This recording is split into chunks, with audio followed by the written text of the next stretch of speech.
मुल्तान के नौहा में एक पुराना सा गांव था जहां वक्त जैसे थम सा गया था।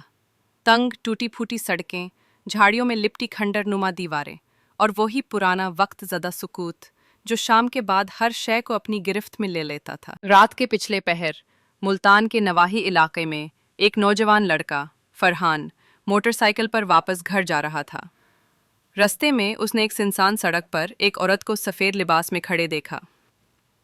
उसका मुंह नजर नहीं आ रहा था, सिर्फ उसकी सुर्ख चमकती आंखें साफ नजर आ रही थीं। फरहान ने ब्रेक मारी लेकिन औरत गायब हो चुकी थी।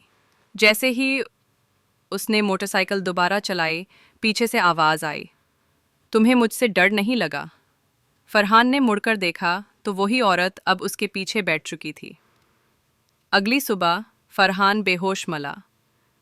उसकी आंखें भी अब लाल हो चुकी थीं और वो बोल नहीं पा रहा था, बस घूरता रहता था।